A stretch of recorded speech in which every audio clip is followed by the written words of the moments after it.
नमस्कार दोस्तों, आप लोगों का फिर से स्वागत है टेक्नोलॉजी कीड़ा चैनल के अंदर। और मैं तरुण आप लोगों का होस्ट आप लोगों का स्वागत करता हूं मेरे चैनल में।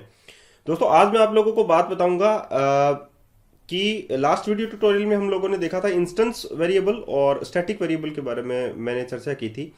आज मैं आप लोगों को रेफरेंस वेरिएबल यानी कि रेफरेंस टाइप और वैल्यू टाइप में डिफरेंस बताऊंगा कि वैल्यू टाइप और रेफरेंस टाइप में डिफरेंस क्या होता है, वैल्यू टाइप कहाँ यूज में लेते हैं और रेफरेंस टाइप कहाँ पे यूज में लेते हैं, वो मैं आज आप लोगों को इस वीडियो में बताऊंगा कि एक्चुअल में वैल्यू वैल्यू है, एक लिटरल सिंपल एक वैल्यू है जिसमें अगर आप लोग किसी भी एक वेरिएबल की कॉपी दूसरे वेरिएबल में करते हैं तो अलग अलग मेमोरी लोकेशन पे दोनों वैल्यूज जो हैं वो स्टोर होती हैं वैल्यू टाइप में।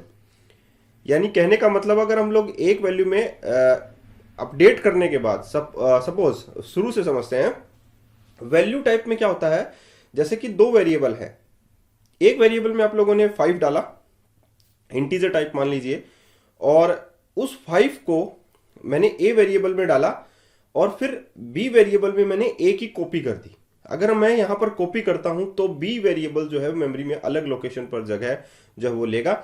और उसमें क्या होगा कि अगर मैं ए में अपडेट कर देता हूं, मैं मान लो कि मैंने एक इंक्रीमेंट कर दिया तो 6 हो गई, लेकिन बी में यहां पर कोई भी चेंज नहीं हुआ है।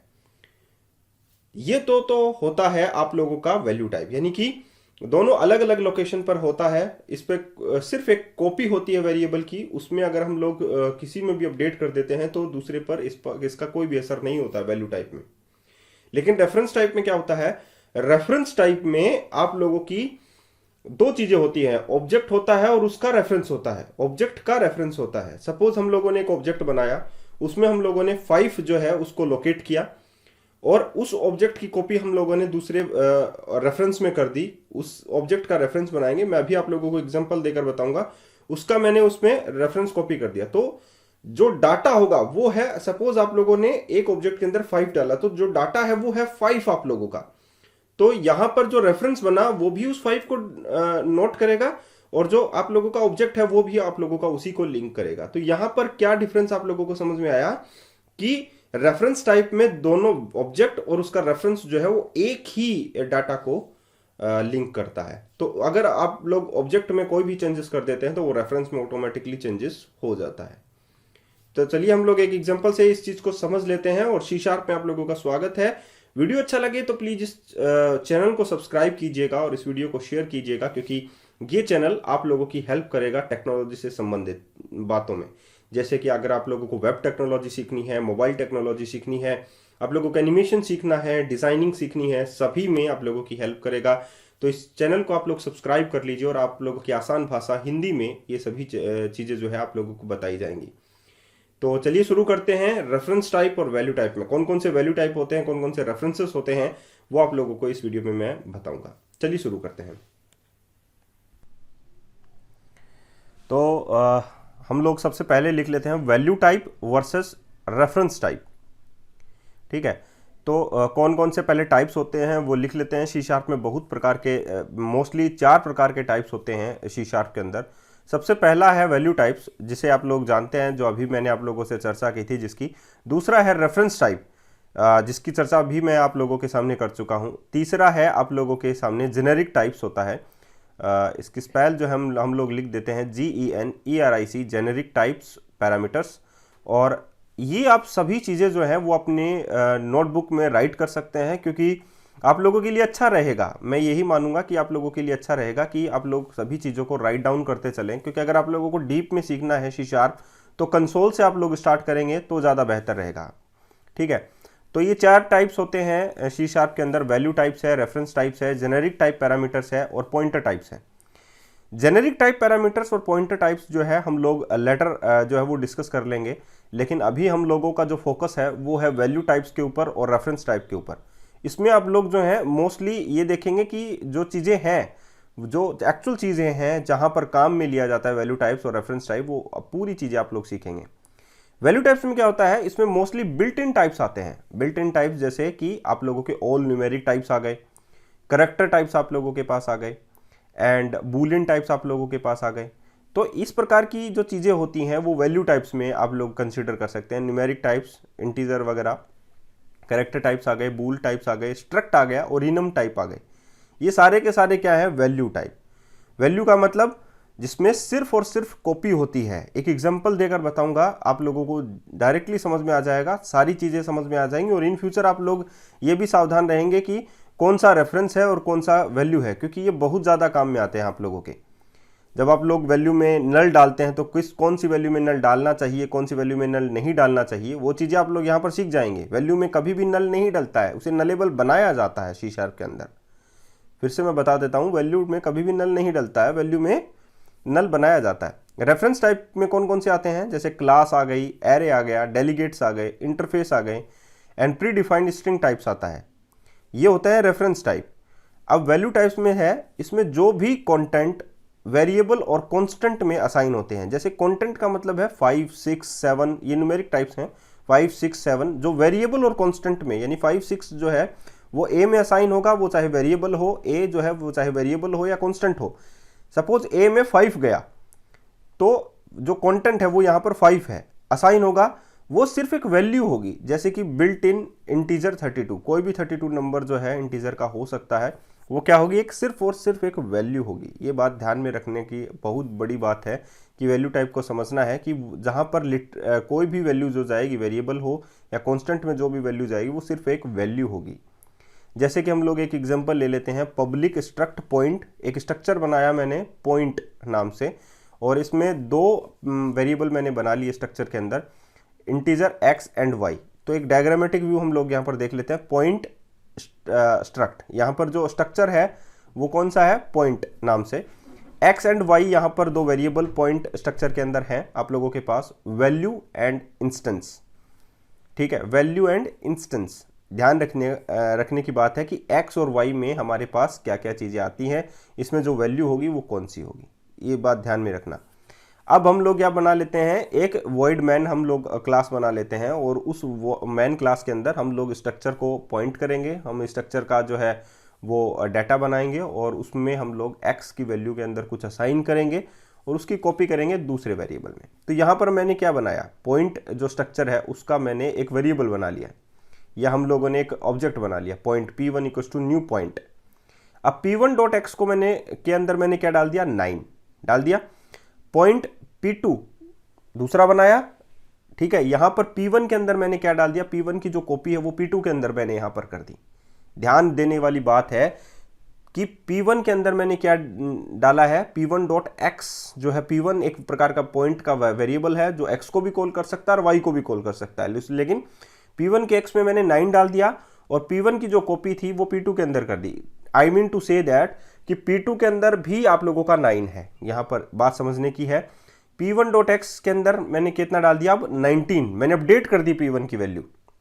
तो अब p2 की वैल्यू कितनी होगी, आपके हिसाब से कितनी होनी चाहिए, 19, लेकिन क्या होगी, वो 9 ही रहेगी आप लोगों की। p1 के अंदर 19 अपडेट हो गया है, लेकिन p2 के अंदर आप लोगों ने जो कॉपी की थी वो एक सिर्फ और सिर्फ कॉपी होगी, वो चेंज नहीं होगी। p1 एक अलग मेमोरी लोकेशन पर होगा और p2 एक अलग मेमोरी लोकेशन पर होगा। p1 की वैल्यू अभी 19 है और p2 की जो वैल्यू है वो अपडेट नहीं हुई है p1 के अकॉर्डिंग, क्योंकि p1 बाद में अपडेट हुआ है कॉपी करने के बाद में, इसीलिए उसकी वैल्यू जो है वो एक कॉपी है 2 अलग मेमोरी लोकेशन पर। अब समझते हैं वैल्यू टाइप्स में। वैल्यू टाइप्स में क्या होता है, वैल्यू टाइप्स में इंस्टेंस की कॉपी होती है। ये ध्यान रखने की बात है कि वैल्यू टाइप्स में हमेशा इंस्टेंस की कॉपी होगी। कोई भी चेंजमेंट जो है अगर एक में होगा तो दूसरे में सो कॉपी हुई है, चेंज नहीं होगा। अब समझते हैं हम लोग रेफरेंस टाइप को। ये समझना आप लोगों की जो है एक्चुअली में आप लोगों को बहुत जल्दी समझ जाना चाहिए, क्योंकि वैल्यू टाइप और रेफरेंस टाइप बहुत ज़्यादा काम में आते हैं। इस प्रकार के टाइप्स कॉम्प्लेक्स होते हैं, ये दो पार्ट में बटे होते हैं। जैसे कि मैंने कहा ऑब्जेक्ट और उसका रेफरेंस, तो अलग अलग बातें हैं। ऑब्जेक्ट बना और उस ऑब्जेक्ट का क्या बना, रेफरेंस बनेगा। तो इस प्रकार की रेफरेंस टाइप में कौन कौन सी चीजें आती हैं, जैसे क्लास है हमारी, तो क्लास जो है एक्चुअली में एक रेफरेंस टाइप है, और स्ट्रिंग भी एक रेफरेंस टाइप है। तो उसमें क्या डलेगा, देखिए जैसे वैल्यू टाइप्स में मैंने क्या लिया, यहाँ पर स्ट्रक्चर लिया है, तो यहाँ पर मैं रेफरेंस टाइप में क्या लूंगा, क्लास लूंगा। ठीक है, तो यहां पर मैंने लिखा पब्लिक, क्लास और पॉइंट, वो ही बना लेते हैं, कोई भी डिफरेंस नहीं लगेगा, सिर्फ स्ट्रक्चर और क्लास का डिफरेंस है।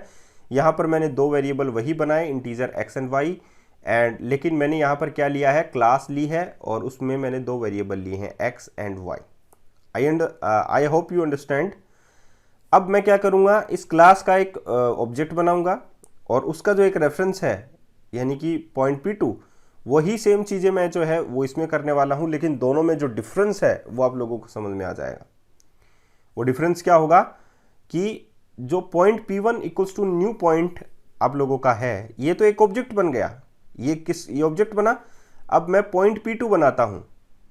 P1 x में मैं कितने डाल देता हूँ, सपोज 10 मैंने डाल दी। अब इस ऑब्जेक्ट का जो रेफरेंस है वो क्या बनेगा, ऑब्जेक्ट का कंटेंट लिटरल वैल्यू है। ध्यान रखना कि ऑब्जेक्ट का जो कंटेंट है वो एक लिटरल वैल्यू है। P1 के अंदर x मैंने डाला 10, तो लिटरल वैल्यू डाल दी। अब देखिए पॉइंट P2 क्या है, यहाँ पर वो एक ऑब्जेक्ट का रेफरेंस है, जैसे कि स्ट्रक्चर में भी था सेम, लेकिन वहां पर सिर्फ कॉपी हुई थी। यहाँ पर देखिएगा क्या होता है, यहाँ पर एक ही मेमोरी के अंदर जो डाटा जाता है यानी कि 10 गया, उसी 10 को P1 भी नोट करेगा और उसे भी आप लोग P2 भी उसे ही लिंक करेगा, P1 भी 10 को लिंक करेगा। चाहे अब देखिए P1 के अंदर मैंने कितनी वैल्यू अपडेट कर दी, P1.x के अंदर 11, तो अब P1 भी उसी मेमोरी लोकेशन को लोकेट कर रहा है और P2 भी उसी मेमोरी लोकेशन को लोकेट कर रहा है। तो P1 रेफरेंस और P2 रेफरेंस यहाँ पर रेफरेंस बन रहे हैं, ध्यान रखना, और ये एक ही मेमोरी लोकेशन को लोकेट कर रहे हैं, ऑब्जेक्ट मेटाडाटा। और उसमें कितना गया, अभी अपडेट होकर कितना आया, 11। तो P1 की वैल्यू भी कितनी आएगी, 11, और P2 की वैल्यू भी कितनी आ जाएगी, 11। तो आई होप आप लोग समझ गए होंगे कि क्लास और स्ट्रक्चर में क्या डिफरेंस रहता है। पहले ही आप समझ गए होंगे कि क्लास जो है वो एक रेफरेंस टाइप है, स्ट्रक्चर जो है वो एक वैल्यू टाइप है, क्योंकि वैल्यू और रेफरेंस में ही अंतर है यहाँ पर। तो क्लास एंड स्ट्रक्चर में भी आप लोग डिफरेंस समझ गए होंगे। यहाँ पर देखिए दो मेमोरी लोकेशन अलग अलग सेपरेट बने हैं, वहाँ पर एक ही मेमोरी लोकेशन के अंदर दोनों जो ऑब्जेक्ट है और उसका जो रेफरेंस है वो एक को ही लिंक कर रहे हैं, एक को ही पॉइंट कर रहे हैं। तो आई होप आप लोगों को वैल्यू टाइप और रेफरेंस टाइप में बहुत मज़ा आया होगा। प्लीज़ चैनल को सब्सक्राइब कीजिए, ज़्यादा से ज़्यादा शेयर कीजिए ताकि मुझे मोटिवेशन मिल सके और मैं आप लोगों के लिए अलग अलग वीडियोस जो है वो ला सकूं। यहाँ पर देखिए point P2 equals to new point मैंने बनाया। अगर मैं यहाँ पर नया ऑब्जेक्ट बना देता हूँ तो नया मेटा डाटा बनेगा। ध्यान रखना, यहाँ पर मैंने नया मेमोरी लोकेशन नहीं दिया था, ध्यान रखना। बहुत बार पूछ लिया जाता है कि अगर मैं नया ऑब्जेक्ट बना देता हूँ तो नया मेमोरी लोकेशन P2 को मिलेगा, ठीक है। अब देखिए मैंने लिखा रेफरेंस टाइप। वेरिएबल में हम नल वैल्यू असाइन कर सकते हैं। ध्यान रखना कि रेफरेंस टाइप में वेरिएबल में हम नल वैल्यू असाइन कर सकते हैं, लेकिन वैल्यू टाइप में कभी भी हम लोग नल वैल्यू असाइन नहीं कर सकते हैं, क्योंकि रेफरेंस ही नल होता है, वैल्यू कभी भी नल नहीं होती है। उसे नलेबल बनाया जाता है, जो कि मैं आप लोगों को आगे आने वाले वीडियोस में जरूर बताऊंगा कि नलेबल कैसे असाइन किया जाता है। यहां पर लिखा class point P equals to new point null. P के अंदर मैंने कितना असाइन कर दिया, नल, क्योंकि वो एक क्लास टाइप है, वो एक रेफरेंस टाइप है, उसमें नल चला जाएगा। लेकिन अगर मैं यही चीज वैल्यू टाइप में लिखता, struct point integer x equals to null, that is an error. यहां पर एरर आ जाएगा, क्योंकि x में कभी भी नल नहीं जा सकता, वो एक वैल्यू टाइप है। स्ट्रक्चर में कभी भी नल नहीं जा सकता, क्योंकि वो एक वैल्यू टाइप है। तो यदि आपको वैल्यू टाइप में नल असाइन करना है तो हम C# में उसे नलेबल बना सकते हैं, बनाना पड़ता है। Thank you very much for watching.